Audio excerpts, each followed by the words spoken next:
warahmatullahi wabarakatuh. Selamat pagi dan salam sejahtera bagi kita semua. Puji syukur kita panjatkan kepada Tuhan Yang Maha Esa, karena atas karunia-Nya kita dapat berkumpul di ruang asistensi pada hari Selasa 4 Maret 2025 dalam rangka seminar proposal yang akan dilaksanakan oleh Saudari Emma Gusman dengan NIT 213033832 dengan judul penelitian Progresivitas Pendaftaran Tanah Sistematis Lengkap Berbasis Partisipasi Masyarakat di Desa Hulu Banteng, Kecamatan Pabuaran, Kabupaten Cirebon. Yang kami hormati Bapak Dian Aris Mujibur Rahman, SPDI MH selaku dosen pembimbing 1, Bapak Aristiono Nugroho, APTNH MSI selaku dosen pembimbing 2, Bapak Dr. Raden Deden Dani Saleh, SOS MSI selaku dosen pembahas, beserta rekan-rekan yang telah meluangkan waktu dan hadir pada seminar proposal hari ini. Izinkan saya, Hilda Ibuati, selaku moderator untuk menyampaikan susunan acara seminar proposal yang akan dibagi menjadi 4 sesi. Sesi pertama yaitu pemaparan seminar proposal oleh penyaji. Sesi kedua yaitu tanya jawab dari rekan-rekan atau taruna-taruni yang hadir. Sesi ketiga yaitu pemberian tanggapan dari dosen pembahas serta tanggapan dari dosen pembimbing. Sesi keempat yaitu pembacaan berita acara hasil seminar proposal. Baiklah, mari kita mulai sesi yang pertama yaitu pemaparan seminar proposal oleh penyaji. Kepada Emma Gusman dipersilakan. Baik, terima kasih moderator atas waktu yang telah diberikan. Terima kasih juga kepada yang terhormat Bapak Raden Deden Dani Saleh selaku dosen pembahas, dan terima kasih kepada yang terhormat Bapak Dian Aris Mujibur Rahman dan Bapak Aristiono Nugroho selaku dosen pembimbing, dan terima kasih kepada teman-teman yang menyempatkan waktu untuk hadir. Baik, izinkan saya memaparkan proposal penelitian saya yang berjudul Progresivitas Pendaftaran Tanah Sistematis Lengkap Berbasis Partisipasi Masyarakat di Desa Hulu Banteng, Kecamatan Pabuaran, Kabupaten Cirebon. Berangkat dari latar belakang bahwasanya dalam rangka menjamin kepastian hukum, pemerintah melakukan pendaftaran di seluruh wilayah Republik Indonesia. Pendaftaran tanah dapat dilakukan dengan 2 cara, yaitu sistematis dan sporadik. Implementasi dari pendaftaran tanah pertama kali secara sistematis adalah pendaftaran tanah sistematis lengkap atau PTSL. Definisi sistematik dan PTSL berarti bahwa pekerjaan pendaftaran tanah yang dilakukan secara menyeluruh tanpa ada bidang tanah yang terlewatkan. Perbedaan PTSL dengan pendaftaran tanah sebelumnya yaitu kesadaran bahwa tidak semua bidang tanah dapat diterbitkan sertifikatnya berdasarkan aspek yuridis. Pada saat ini, inisiatif PTSL diimplementasikan sebagai langkah untuk mempercepat proses pendaftaran tanah di seluruh wilayah Republik Indonesia. Berdasarkan laman ATR BPN.go.id, dapat dilihat bahwa progresivitas pendaftaran tanah di Indonesia saat ini untuk jumlah bidang tanah terdaftar per tanggal 11 November 2024 mencapai 119,8 bidang tanah atau sama dengan 95,07% dari perkiraan total bidang tanah yang ada di Indonesia sebanyak 126 juta bidang tanah. Capaian PTSL pada tahun 2024 data per November yaitu sebanyak 2,8 juta bidang tanah. PTSL diatur dalam Peraturan Menteri Agraria dan Tata Ruang atau Kepala Badan Pertanahan Nasional Republik Indonesia Nomor 6 Tahun 2018. Pendaftaran tanah sistematis lengkap merupakan suatu program yang diajukan oleh pemerintah untuk mempercepat pendaftaran tanah yang dilakukan untuk pertama kali dan dilakukan secara serentak terhadap semua objek pendaftaran tanah dalam suatu wilayah, desa atau kelurahan dengan tujuan untuk meningkatkan kesejahteraan rakyat. Disebutkan dalam pasal 42 ayat 1 Peraturan Menteri Agraria dan Tata Ruang atau Kepala Badan Pertanahan Nasional bahwasanya pelaksanaan PTSL dapat dilakukan berbasis partisipasi masyarakat dengan dibantu oleh petugas pengumpul data pertanahan. Kantor Pertanahan Kabupaten Cirebon merupakan salah satu kantor pertanahan yang melaksanakan program pendaftaran tanah sistem berbasis partisipasi masyarakat. Namun pada pelaksanaannya masih memiliki kendala seperti halnya kendala dalam komunikasi, kurangnya sumber daya manusia, kendala internet, dan lain sebagainya. Selanjutnya, rumusan masalah. Dengan latar belakang tadi, penyaji merumuskan 3 rumusan masalah yang akan digunakan dalam proposal penelitian ini. Yang pertama, bagaimana progresivitas kegiatan pendaftaran tanah sistematis lengkap berbasis partisipasi masyarakat di Desa Hulu Banteng, Kecamatan Pabuaran, Kabupaten Cirebon. Yang kedua, apa kendala yang dihadapi dalam progresivitas kegiatan pendaftaran tanah sistematis lengkap berbasis partisipasi masyarakat di Desa Hulu Banteng, Kecamatan Pabuaran, Kabupaten Cirebon, serta apa solusi yang diterapkan untuk mengatasi kendala yang dihadapi dalam progresivitas kegiatan pendaftaran tanah sistematis lengkap berbasis partisipasi masyarakat di Desa Hulu Banteng, Kecamatan Pabuaran, Kabupaten Cirebon. Adapun tujuan proposal penelitian yang akan dilakukan yaitu yang pertama mengetahui bagaimana progresivitas kegiatan program PTSLTN di Desa Hulu Banteng. Yang kedua, mendeskripsikan kendala yang dihadapi dalam progresivitas kegiatan PTSLTN di Desa Hulu Banteng, serta mendeskripsikan pelaksanaan kegiatan PTSLTN di kantor pertanahan Kabupaten Cirebon, khususnya Desa Hulu Banteng, dan dapat mengetahui apa saja solusi yang diterapkan untuk mengatasi kendala yang terjadi. Untuk manfaat penelitian dalam proposal penelitian ini, manfaat penelitian dibagi menjadi 2. Yang pertama, memperluas pengetahuan dan wawasan mengenai implementasi program PTSLTN untuk mendorong terselenggaranya kegiatan pendaftaran seluruh bidang tanah di wilayah Republik Indonesia oleh Kementerian ATR BPN. Yang kedua, memberikan informasi yang berguna bagi kantor pertanahan di Indonesia untuk mengambil langkah-langkah kebijakan baru di bidang pertanahan pada saat pelaksanaan PTSL sebagai bahan kajian dan sebagai evaluasi. Selanjutnya, tinjauan pustaka. Dalam proposal penelitian ini, penyaji menggunakan 7 penelitian terdahulu, di mana masing-masing penelitian tersebut membahas mengenai PTSLTN. Adapun kebaruan dalam penelitian ini yaitu perbedaannya terletak di lokasi penelitian, di mana dalam proposal penelitian ini dilakukan di Desa Hulu Banteng. Yang kedua itu kebaruan dalam konsep progresivitas. Selanjutnya, kerangka teoretik. Dalam proposal penelitian ini, kerangka teoretik yang digunakan itu ada 3. Yang pertama itu progresivitas. Progresivitas sendiri berasal dari kata progresif yang berarti keinginan untuk maju. Secara harfiah, kemajuan dapat diartikan sebagai setiap perubahan yang terjadi yang bersifat signifikan, meningkat, meluas, atau berkelanjutan.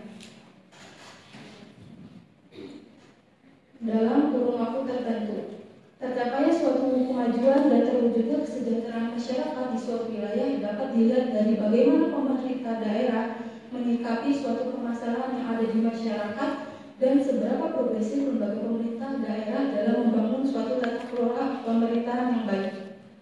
Selanjutnya, pendaftaran tanah sistematis lengkap PTSL. PTSL sendiri diatur dalam peraturan Menteri Agraria Tata Ruang atau Kepala Badan Pertanahan Nasional nomor 6 tahun 2018, bahwasannya kegiatan pendaftaran tanah untuk pertama kali yang dilakukan secara serentak bagi seluruh objek pendaftaran tanah di seluruh wilayah Republik Indonesia dalam satu wilayah, desa atau kelurahan atau nama lainnya yang setingkat dengan itu, yang meliputi pengumpulan data fisik dan data yuridis mengenai satu atau beberapa objek pendaftaran tanah untuk keperluan pendaftarannya. Disebutkan dalam pasal 42 ayat 1 Permen ASL nomor 6 tahun 2018 bahwa pelaksanaan PTSL dapat dilakukan berbasis partisipasi masyarakat dengan dibantu oleh petugas pengumpul data pertanahan. Selanjutnya itu partisipasi dan partisipasi masyarakat. Untuk partisipasi dan partisipasi masyarakat merupakan sebuah aktualisasi kesediaan dan kemauan masyarakat untuk berkontribusi terhadap implementasi program pembangunan yang dijalankan oleh pemerintah. Tertulis menurut Cohen dan Upo pada tahun 1977 dalam media 2024 di halaman kedua bahwasanya partisipasi masyarakat dibagi menjadi 4 klasifikasi. Yang pertama, partisipasi masyarakat pada saat pengambilan keputusan. Yang kedua, partisipasi masyarakat dalam pelaksanaan atau implementasi. Yang ketiga, partisipasi masyarakat dalam penerimaan manfaat. Dan yang keempat, partisipasi masyarakat dalam pemantauan dan evaluasi. Selanjutnya, kerangka pemikiran. Berdasarkan peraturan pemerintah nomor 10 tahun 1961 tentang pendaftaran tanah, dijelaskan bahwa pendaftaran tanah pertama kali merupakan kegiatan pendaftaran tanah yang dilakukan terhadap objek tanah yang belum didaftarkan. Kegiatan pendaftaran tanah tersebut dapat dilakukan dengan 2 cara, yaitu sporadik dan sistematis. Implementasi dari pendaftaran tanah sistematis merupakan PTSL. Terus dengan adanya keterbatasan sumber daya manusia dan target yang tidak tercukupi, maka pemerintah melakukan sebuah inovasi melalui dapat dilakukan berbasis partisipasi masyarakat. Untuk progresivitas kegiatan PTSLPM sendiri menunjukkan peran serta masyarakat sangat diperlukan dalam proses ini. Penyaji ingin mengetahui bagaimana partisipasi yang ada pada saat proses penyuluhan dan pelaksanaan program PTSLPM, dan apa saja hambatan yang terjadi serta apa saja solusi yang diberikan. Selanjutnya, bab 3, metode penelitian. Yang pertama, format penelitian. Dalam proposal penelitian ini, penyaji menggunakan format penelitian menggunakan metode kualitatif dengan pendekatan yang bersifat deskriptif untuk menjawab pertanyaan penelitian. Untuk lokasi penelitiannya sendiri sesuai judul, yaitu di Desa Hulu Banteng, Kecamatan Pabuaran, Kabupaten Cirebon. Untuk operasionalisasi penelitiannya, yang pertama subjek penelitian. Dalam proposal penelitian ini, subjek penelitiannya ada 3. Yang pertama tim PTSL, yang kedua perangkat desa, serta masyarakat desa Hulu Banteng. Selanjutnya, penetapan informan. Penetapan informannya dilakukan dengan mempertimbangkan pemahaman bahwa informan merupakan individu dalam penelitian yang memiliki kesempatan untuk memberikan suatu informasi. Untuk jumlah informannya fleksibel dan kondisional karena jumlah informan ditetapkan berdasarkan kebutuhan informasi yang diperlukan. Selanjutnya, pemilihan informan. Pemilihan informannya dipilih secara proportif agar dalam melakukan penelitian, peneliti bisa mengumpulkan informasi secara bertahap dari informan yang sesuai. Selanjutnya, jenis dan sumber data. Dalam proposal penelitian ini ada 2 jenis data, yaitu data primer dan data sekunder. Untuk data primernya bersumber dari sebuah informasi yang diperoleh secara langsung, yaitu melalui wawancara. Yang kedua, data sekunder berasal dari sumber yang diperoleh secara tidak langsung, misalnya surat keputusan, buku, dan lain sebagainya. Yang keenam, teknik pengumpulan data ada 3, yaitu wawancara, observasi, dan dokumentasi. Yang selanjutnya yaitu teknik analisa data ada 3 juga, yaitu reduksi data, penyajian data, serta upaya penarikan kesimpulan. Sekian presentasi dari saya. Wassalamualaikum warahmatullahi wabarakatuh.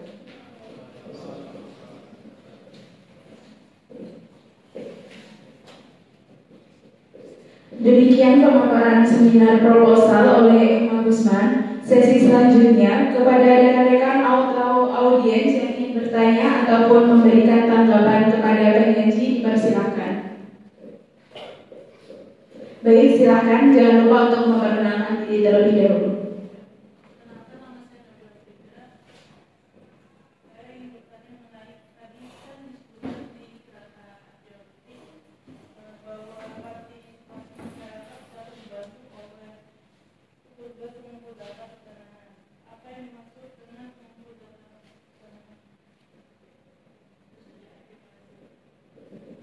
Terima kasih atas pertanyaannya. Kami tampung terlebih dahulu, kemudian ada yang ingin bertanya lagi. Baik, silakan.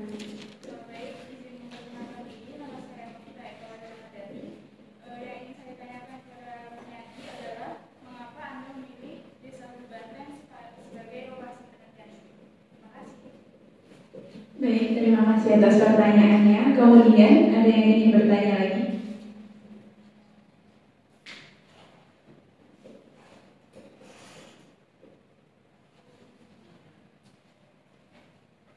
Silakan.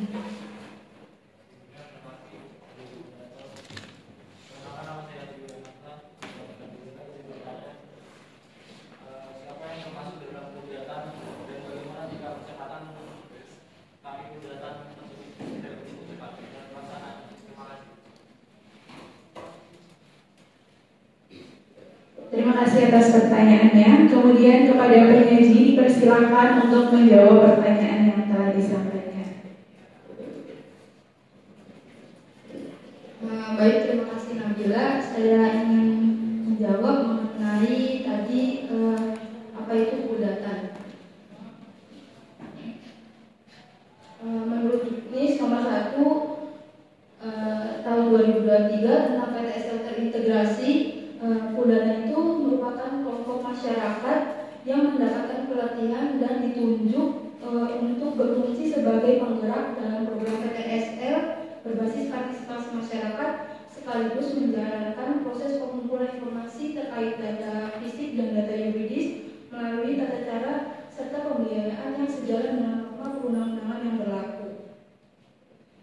Selanjutnya, pertanyaan dari Novita, mengapa memilih lokasi tersebut?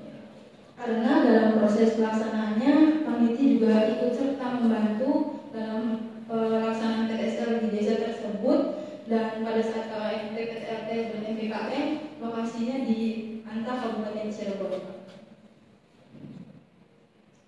Selanjutnya tadi kudatan itu siapa atau wujud dari partisipasinya kayak gimana? Untuk wujud partisipasi disebutkan dalam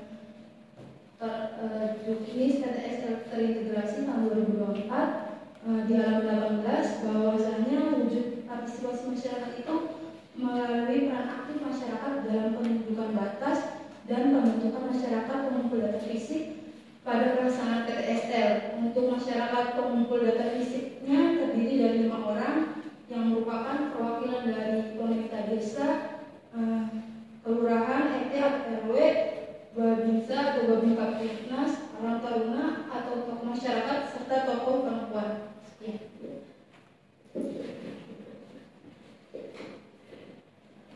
Demikian jawaban dari pertanyaan yang telah disampaikan. Kemudian sesi selanjutnya yaitu pemberian tanggapan atas paparan seminar proposal Saudari Emma Gusman oleh dosen pembatas. Kepada Bapak Raden Deden Dadi Saleh kami persilakan.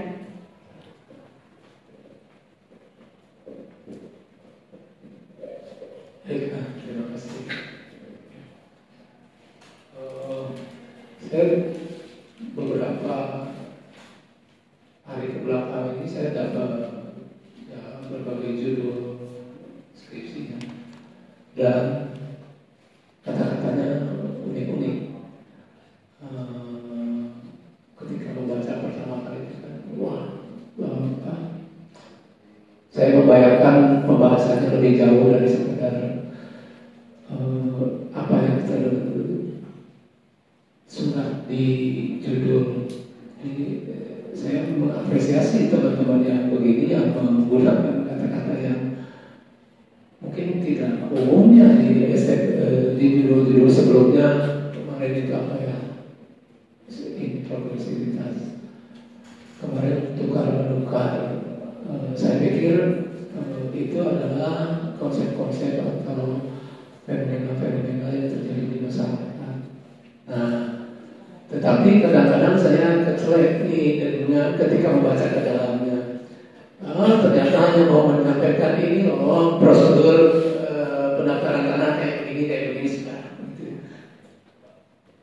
Oke, sebagai judul engaging sih, tapi ketika ke dalamnya banyak teman-teman yang kurang bertanggung jawab tentang apa yang diinginkan dari judul itu.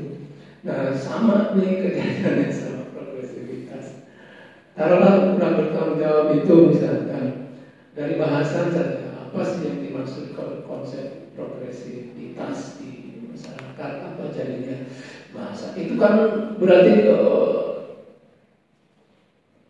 apa ya, core bisnis skripsi ini adalah progresivitas, tetapi bahasanya masa di kerangka teori cuma 2 halaman, itu juga hanya definisi dan apalagi ya.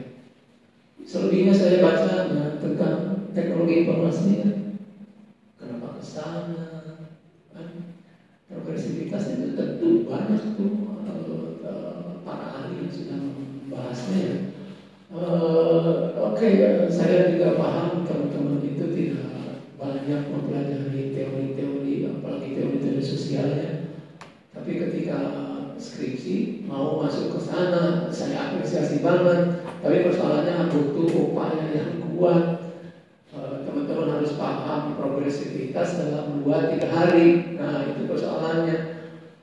Saya pikir kamu jangan patah dengan apa kritikan saya hanya mendorong kamu untuk mempelajari bicara tentang progresivitas agar orang-orang paham nih, oh kamu memang beda nih tentang PTS ya, tapi bedanya di progresivitas. Tapi kan sejauh ini pengetahuan kita hanya persoalan, oh progresivitas itu hanya tentang kemajuan. Sudah, bagaimana kemajuan PTS? Oh maju dari kemarin selesai 2000, sekarang 2500 kan gitu. Apakah itu yang dimaksud? Saya pikir enggak, karena konsep progresivitas itu mungkin luasnya banyak ahli-ahli yang sudah menyampaikan itu, mungkin saya tidak tahu. Tetapi kalau sekedar mau menyampaikan begini loh, pada PTSL di Urbanten itu tahun 2022 segini selesainya, tahun 2023 segini selesainya, karena partisipasi masyarakat. Apa uniknya kalau sudah begitu kan gitu ya. Saya pikir bagus kamu mau mengelaborasi kata-kata yang unik dan tidak umum, tetapi itu tadi ya, saya berharap kamu pelajari lagi itu progresivitas itu, mungkin bisa jadi. Saya pikir kalau per definisinya keinginan untuk maju itu, kalau saya tanya misalkan yang ingin maju itu siapa dalam kondisi PTSL? Masyarakatnya, bukan kantor pertanahan. Harus bisa tuh dijelaskan itu yang mana sih yang disebut keinginan itu. Lalu nanti besok misalkan ketemu kesimpulannya, jadi yang disebut progresif itu kayak gimana? Kesimpulan, kira-kira kesimpulan besok setelah kamu dari lapangan, kira-kira apa jawaban? Ketika tercapai suatu target dan hasilnya sesuai, nanti progresivitas. Itu sekedar itu. Saya pikir saya baca tadi di Meta AI itu ada aspek sosial, hukum, politik, segala macam. Di mana posisinya?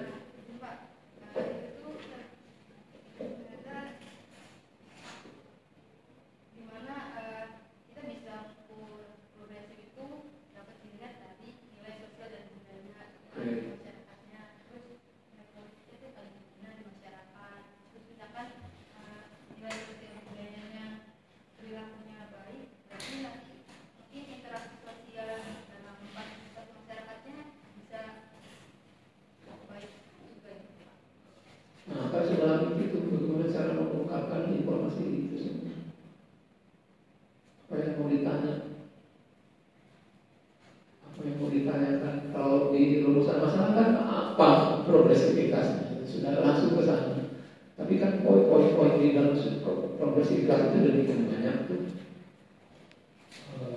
Saya pikir kamu harus mulai mengelaborasi itu ya, lebih dalam lagi dari sekedar 2 halaman ini yang menurut saya informasinya masih sangat minim, sehingga yang mau disampaikan dalam PTS RPM itu begini, ada unsur faktor-faktor yang berpengaruhnya apa tadi, sosial politik gitu ya. Secara sosial banyak, mungkin sosialnya apa, misalkan politiknya juga masih banyak lagi. Politik di satu desa apa yang bisa dilakukan, apa yang terjadi di sebuah desa, ada aspek politiknya. Itu tadi ya, karena banyak sih menurut saya kata progresivitas itu adalah konsep yang menuntut belajar lebih luas. Coba belajar lagi sehingga kita menjadi paham. Kamu menjelaskannya dengan baik, misalkan progresivitasnya itu ini nanti akan ketemu misalkan faktor-faktor yang menghambat progresivitas itu apa, terus tapi sebetulnya bagaimana cara melihat progresivitas itu? Menggunakan apa cara melihatnya? Nah, biasanya kan sebuah konsep itu lahir dari fenomena gitu kan. Fenomena itu biasa adalah seseorang ahli yang mengeluarkan teori untuk bisa menganalisisnya. Nah, apa yang kamu temukan sejauh ini menggunakan teori apa? Untuk bisa membaca fenomena progresivitas ya, saya pikir saya tertarik itu karena tertarik dari judulnya, tapi ketika baca bagus sih, bagus. Saya mendorong kamu untuk tidak berubah apapun dari sini, tapi perdalam, gitu ya, perdalam. Itu. Kemudian sama juga mungkin taruhlah bagaimana menghubungkan, taruhlah bisa di progresivitas itu jangan-jangan sudah ada teori yang apa. Terus kemudian di situ ada partisipasi masyarakat. Jangan-jangan itu ada teori yang apa. Bagaimana menggabungkan dua teori di dalam dua fenomena itu. Ada fenomena progresivitas, ada partisipasi. Dua hal itu dibacanya menggunakan teori apa? Kita belum sampai ke sana. Nah, saya berharap kamu tetap dengan ini, tetapi perdalamlah itu. Jangan mutung karena susah. Ya, jangan mutung. Enggak, saya mah tertarik begini, bagus. Akan beda banget dengan yang sudah gitu. Nah, tapi persoalan itu effortnya harus kuat. Ya, 2-3 hari harus jadi. Selain jadi harus paham. Itu aja sih saya mendorong teman-teman yang menggunakan judul anti. Oke, good, bagus buat saya. Buat STPM malah bagus, itu sumbangannya banyak. Tapi persoalannya silakan elaborasi lebih dalam. Ya, saya berharap itu mungkin tidak banyak sih yang bisa dikritik, karena saya merasa ketika semangat ternyata kurang tendangannya tidak beruntun. Tendangan ini tendangan di awal, tapi di dalam situ tidak ada lagi tendangan. Nah, saya berharap kamu memperdalam lagi progresivitas, partisipasinya diperdalam lagi. Terus pahami biar kamu bisa membuat kerangka pikirnya kayak gimana sih relasi antara progresivitas dengan partisipasi masyarakat. Terus kalau tata tulis masih sama ya, umum. Satu paragraf itu jangan banyak ide, jadi pusing membacanya. Satu paragraf, satu ide saja. Kalimatnya jangan panjang-panjang, pendek aja cukup. Ya, itu. Terima kasih. Terima kasih atas tanggapan yang telah diberikan. Selanjutnya, yaitu tanggapan dari dosen pembahas 1 dan dosen pembahas 2. Dosen pembimbing 1 dan juga dosen pembimbing 2 untuk Bapak Aristiono Nugroho, kemudian dilanjutkan oleh Bapak Dian Aris Mujibur Rahman. Kami persilakan.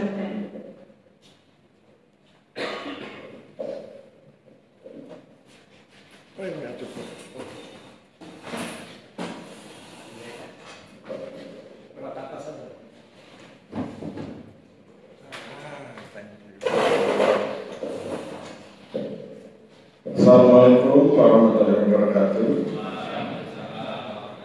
Salam sejahtera bagi kita semua. semua yang saya hormati, Pak Deden, Pak Adrian Aris, kemudian Pak Emma dan kawan-kawan mahasiswa. Saya tertarik dengan yang disampaikan Pak Deden mengenai beliau apresiasi, tapi beliau kemudian bertanya sejauh mana effort peneliti gitu ya. Nah, ketika saya juga ikut mendampingi jalan pikirannya Mbak Emma, saya merasakan bahwa semangatnya hebat, tapi kemudian effortnya masih kurang hebat. Nah, kemudian ketika Mbak Emma kan diberi di mana saya dan Pak Adrian Aris orang hukum. Nah, kalau Mbak Emma berkenan membaca beberapa materi hukum, orang-orang hukum itu terbiasa menggunakan istilah hukum progresif. Oke, dan ketika mereka menggunakan istilah hukum progresif, kemudian ketika kita mencoba mencari mengetahui maknanya, mereka menggunakan itu sebagai sebuah konsep untuk menjelaskan bahwa keputusan atau pengambilan keputusan yang berkaitan dengan hukum itu harus berbasis pada nilai-nilai yang berlaku di masyarakat. Jadi kekuatan progresivitas itu adalah pada nilai-nilai yang berlaku di masyarakat. Ada istilah sosial, ada istilah budaya. Nah, kemudian ketika itu kita angkat ke materi yang lebih luas dalam konteks manajemen, ini kan ini bisa masuk ke level manajemen, bisa masuk ke pendaftaran tanah, meskipun kemudian nanti tetap bernuansa hukum, maka kemudian progresivitas itu bisa dimaknai sebagai berkemajuan. Nah, ketika Mbak Emma bicara tentang progresivitas sebagai berkemajuan, maka kemudian saya cek literaturnya. Mbak Emma kan menggunakan Bruce ya, tetapi kemudian ketika saya cek di daftar pustaka, tulisannya sepertinya salah, ada beberapa yang salah, karena kemudian kan saya cek di Google ya, saya cek di Google Scholar, misalnya lihat di blog ya, blog BCB di daftar pustaka itu kan pragmatism and community, tapi C-nya kurang. Jadi judulnya itu harusnya pragmatism and community inquiry, I-nya kurang. Kemudian study bukan S tadi, jadi tapi ini menjadi penting. Artinya kan kalau kita salah mengambil literatur, maka salah ngomongnya. Jadi ngambil literatur nggak boleh salah, sehingga kemudian omongannya menjadi benar. Nah, ketika kemudian Mbak Emma menggunakan bukunya Bruce 2011, maka progresivitas itu bisa dimaknai sebagai sebuah kegiatan yang punya makna tertentu buat masyarakat. Nanti ada relevansinya dengan hukum progresif, ya, sebuah kegiatan yang punya makna tertentu buat masyarakat, penting banget buat mereka. Orang bilang meaningful gitu ya, meaningful, sangat bermakna buat masyarakat. Tetapi kemudian kegiatan itu harus diurai, harus dibedah berdasarkan tahapan-tahapannya, sehingga maknanya itu muncul pada setiap tahapan. Kemudian kalau Mbak Emma berkenan meneliti lebih jauh tentang pandangan Bruce tentang progresivitas, itu progresivitas itu ada cirinya. Ada 3 ciri utama dari progresivitas. Pertama, dia harus punya nuansa kemajuan. Kemajuan itu dalam hal apa? Kemajuan dalam hal proses peningkatan akses, lebih mudah diakses. Proses peningkatan kualitas. Dalam konteks PTSL berarti bicara tentang validitas data, kemudian mengakses data, ketepatan data, kesahihan dan validitas. Kemudian ada perubahan yang bertahap. Perubahan yang bertahap itu dalam konteks hukum progresif misalnya, nilai-nilai yang selama ini tidak diakui menjadi diakui. Masyarakat yang selama ini tidak berpartisipasi menjadi berpartisipasi. Itu artinya ada perubahan bertahap. Dan yang terakhir, berorientasi masa depan. Pertanyaan menariknya adalah, apakah PTSLPN itu punya orientasi masa depan? Kalau kita lihat konteks kekinian, bahwa ciri sebuah negara maju itu adalah ketika semua pekerjaan tidak lagi ditangani oleh negara, tapi ditangani oleh swasta. PTSLPN itu kan bagian dari proses itu. Suatu saat nanti PTSL itu tidak lagi ditangani oleh pemerintah, tapi ditangani oleh swasta, kemudian dikoordinasikan dan dijaga kualitasnya. Itu kemudian yang harus kita waspadai juga adalah effortnya Mbak Emma sebagai peneliti. Saya ingin menyarankan Mbak Emma coba main-main ke Google Scholar, masuk ke Google Scholar. Di Google Scholar itu banyak sekali literatur yang bisa didapat. Saya barusan misalnya melihat tentang literatur yang ditulis oleh Duclos ya, The Measurement of Progressivity, yang bagaimana mengukur progresivitas. Ya, ada lagi literatur yang berbicara tentang measuring progressivity and inequality. Jadi bagaimana mengukur progresivitas dan ketidaksetaraan. banyak, ada realisation and progress. Jadi silahkan main di Google Scholar, ada 17.000 buku yang berkaitan dengan progresivitas. Maka tadi betul ketika Pak Dedan mengkritik, kok kenapa cuma 2 halaman, karena ada 17.000 buku yang bicara tentang progresivitas. Jadi nasihat saya adalah, ayo semangat, mumpung didukung teman-teman, maka kemudian lanjutkan kerangka teoritiknya agar kemudian menjadi lebih jelas yang dimaksud oleh Mbak Yana. Mungkin demikian ya, saya kembalikan ke moderator.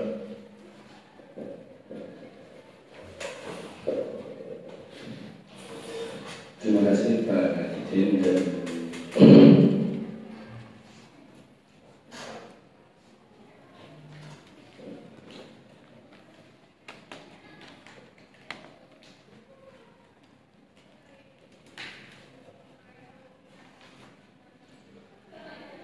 terima kasih Pak Dirjen dan Pak Listiono atas masukan dan komentarnya.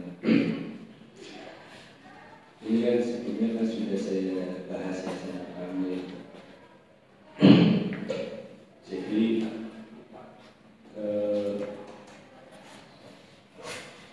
kita bisa memprediksi apa yang ditanyakan oleh pembahas. Saya kemarin sudah tanya, ini progresivitas ini pasti akan dibahas. Kemudian cara mengukurnya kamu menggunakan aspek sosial budaya dan politik. Sosial budaya itu luas tuh, ya, luas banget. Sosial budaya itu apa aja, politik itu apa aja, gitu. Bacaan itu kan belum sampai ke situ. Sekarang untuk mengukur progresif itu apa? Misalnya begini, bidang tanahnya berapa? Bidang kamu meneliti dari tahun berapa?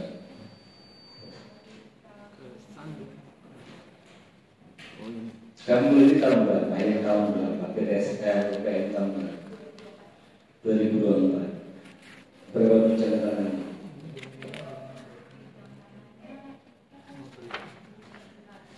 Sudah sesuai target ya? Oke, kita anggap sesuai target ya. Progresif enggak?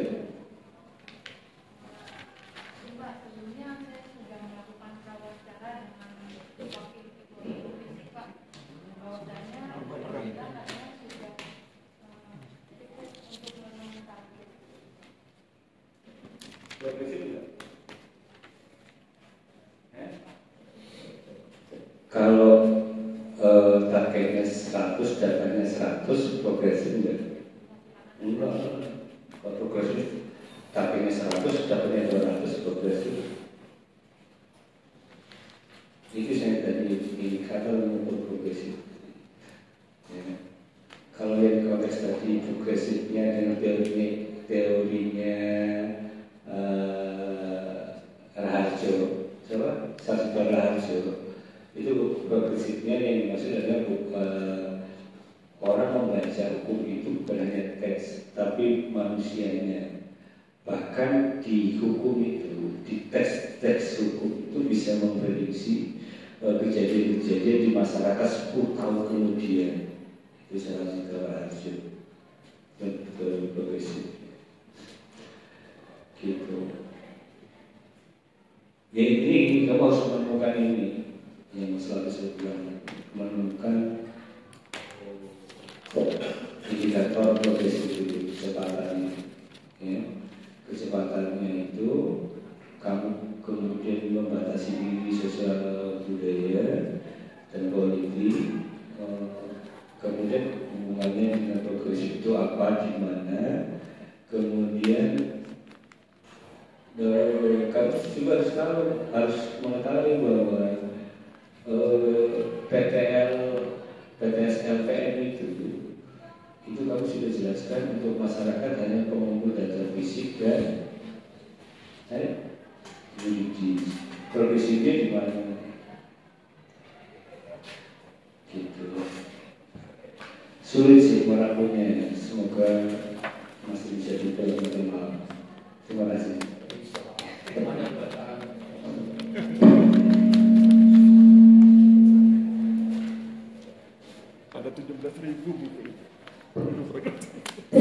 kasih atas tanggapan yang telah diberikan.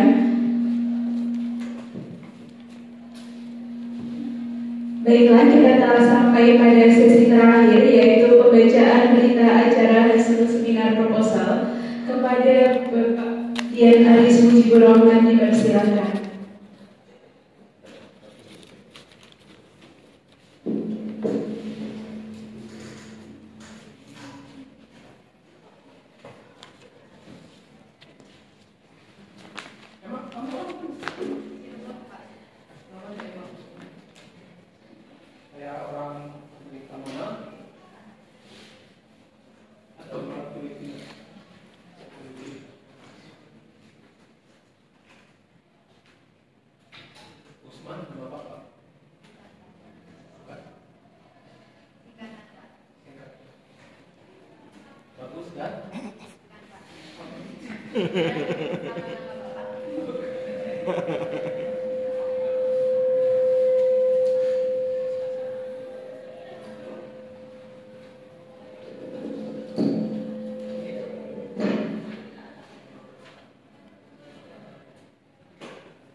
Partisipasi masyarakat di Desa Banten, Kecamatan Pabuaran, Cirebon. Hasil seminar proposal diterima dengan perbaikan selama 7 hari tahun berapa?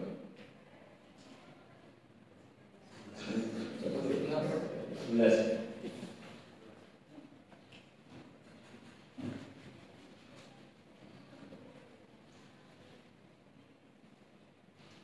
Jadi saya pikir itu ya, saya akhiri. Wassalamualaikum warahmatullahi wabarakatuh.